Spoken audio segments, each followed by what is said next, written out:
Қайырлы күн, қымбатты менің көрермендерім, сіздермен Сарыағаш тәттілері. Біз сіздермен бүгінгі бағдарламада осындай кереметтей, әдемі, өте дәмді, қабат-қабат қаттама дайындаймыз. Және де қаттамамызды дайындай отырып, кезекті қиссамызды баяндаймыз.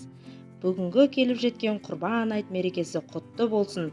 Осы Құрбан айттың қарсаңында біздің қиссамыз да өте үйлесімді болып тұр.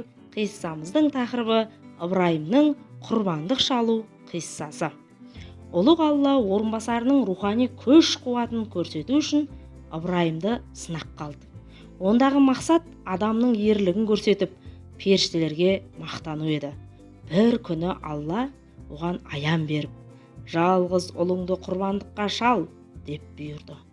Құдайдың қалауы солай болса, ризамын деп іштей бекінген Ыбырайым пайғамбар ұлын киіндіріп тауға қарай жол тартты. Әке, біз қайда барамыз? Деді ұлы. Досыма қонаққа барамыз, деді әкесі. Олай болса пышақ пен жіптің не қажеті бар? Қайтарда қой сойып әкелеміз. Осы кезде шайтан келіп Смағұлды азғырды. Әкең өтірік айтады, сені Алла жолына құрбандыққа шалмақшы, деді.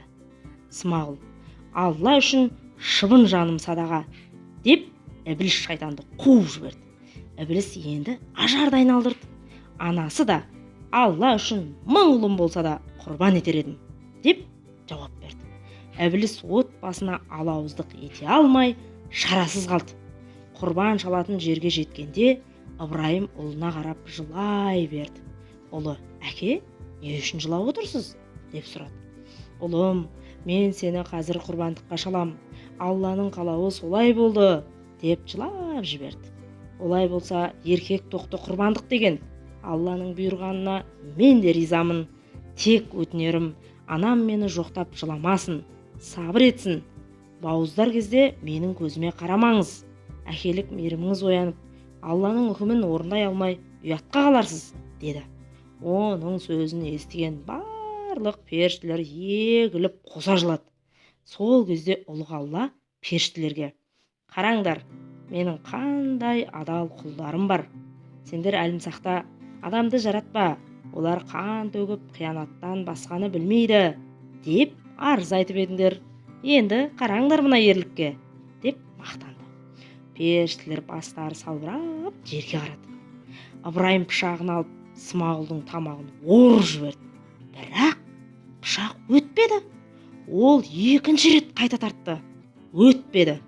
Үшінші рет бар күшімен бауыздады. Алмас пышақ жұмсақ теріні кесе алмады. Пайғамбар ызаланып пышақпен тасты ұрғанда өткір кездік қара тасты қақ айырды. Сол кезде Жебірейіл періште пештен көк қошқар алып: Аллаху акбар, Аллаху акбар, ла иляха иллалла, Аллаху акбар, Аллаху акбар, уалиллахил хамд, деп тәкбір айтып түсті. Бұл Алла ұлы, Алла ұлы, Алладан басқа тәңір жоқ. Алла ұлы, оған мақтау мадақ болсын, деген мағынаны білдіреді. Періште: ей Ыбырайым, сынақтан сүрінбей өттің. Алла сенің адалдығыңа риза болды. Ұлың аман қалды. Оның орнына мына көк қошқарды құрбандыққа шал, деді. Содан бастап Құрбан айтта құрбандық шалу мұсылмандарға парыз болыпты, деп бүгінгі қиссамызды аяқтаймыз. Анығын Алла біледі. Кейінгі ұрпақ бізге өсиетті әңгіме айтпады демесін деп осындай кереметтей қиссаларды баяндап отырмыз. Мінекей достар, біздің әдемі қабат-қабат қаттамаларымыз да пісіп дайын болды. Менің каналыма тіркеліп, лайк басып, комментарий жазып, қазақша контенттің, қазақша қиссалардың дамуына үлес қосқыңыз келсе, міндетті түрде каналға тіркеліп кетіңіз.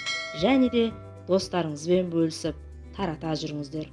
Ал жақсы достар, келесі бағдарламада кездескенше сау, сәлемет болыңыздар.